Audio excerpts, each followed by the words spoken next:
दाग दाग उजाला ये शब गजीदा शहर, वो इंतजार था जिसका ये वो शहर तो नहीं। यानी अभी हम लोग कल ही के दिन संविधान दिवस मनाए हैं और संविधान में हमने जो वो ख्वाब देखा था, एक ऐसी दुनिया जिसमें सामाजिक आर्थिक न्याय और सबको इक्वल अपॉर्चुनिटी, सबको डिग्निटी फुल जीने का अवसर मिलेगा, उस ख्वाब जिसे मुकम्मल तौर पर हासिल करना था, आज हम युवाओं के साथ जिस तरह की ज्यादती हो रही है, शिक्षा में जिस तरीके से सरकारों के बेदखल करने के प्रयास हैं, रोजगार का जो पूरा सवाल जिसको लेकर के हम लोग यहाँ बैठे हुए हैं, तमाम सरकारी विभागों में बहुत से पद खाली पड़े हुए हैं, उसमें भर्तियाँ नहीं की जा रही हैं और पूरी सरकार की जो कोशिश है वो कोशिश इस तरफ है कि हमें एक सस्ता मजदूर बना देना है, जहाँ पे हम अपने जीवन को किसी तरीके से सर्वाइवल के स्टेज पर लेकर के जाएं और कमाने खाने के लिए हमें 10-15 हज़ार मिलता रहे और एक सस्ता मजदूर बन करके रह जाएं। तो सरकार की बहुत सचेत तौर पर ये कोशिश है। जो जिम्मेदारी सरकारों की होनी चाहिए थी कि इस देश में जो शिक्षा व्यवस्था है, आज भी हाशिए का जो समाज है वो इन शिक्षा व्यवस्था के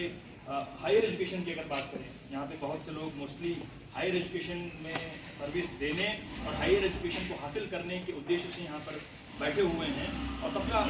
लक्ष्य है कि एक सम्मानजनक स्थायी रोजगार उनको हासिल हो। लेकिन जिस तरह की स्थिति है, आप देखिए कि एक तरफ हमारी 30% से ज़्यादा जो पॉपुलेशन है वो गरीबी रेखा से नीचे सर्वाइव कर रही है। कोविड के दौर में जिस तरह का इकोनॉमिक इन्फ्लेशन है, जिस तरह का इकोनॉमिक क्राइसिस है हमारे देश में, परिस्थितियाँ और बुरी हो गई हैं। तब फिर ये संकट और लोगों के साथ बढ़ गया है कि हायर एजुकेशन जैसे एजुकेशनल फील्ड में लोग पढ़ नहीं पा रहे हैं, लोग पढ़ नहीं पा रहे हैं। तब फिर फीसें बढ़ाई जा रही हैं, तब फिर विश्वविद्यालयों में प्रोफेसर्स की बहुत सीट खाली हैं और एक तरफ युवाओं की एक इतनी बड़ी फौज, मतलब बेरोजगारों की एक बड़ी फौज तैयार हो रही है। सरकार जानबूझ करके या सचेत रूप से एक मानसिकता के साथ ये बात स्थापित करने की लगातार कोशिश कर रही है,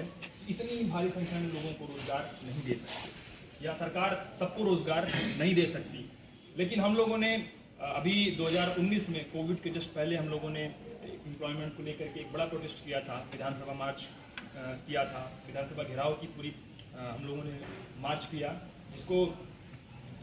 नेशनल मीडिया ने भी कवर किया, जिसमें हम लोगों ने ये तमाम आंकड़े दिए थे कैसे 25 लाख से ज़्यादा सरकारी विभागों में पद खाली पड़े हुए हैं जिनकी ज़रूरत है और जिन्हें भर जाने से न सिर्फ इस देश के शासन व्यवस्था को संचालन करने में, बल्कि जो तमाम इस देश की ज़रूरतें हैं, सोशियो इकोनॉमिक पॉलिटिकल जो नीड्स हैं, वो सारी ज़रूरतें पूरी हो जाती हैं।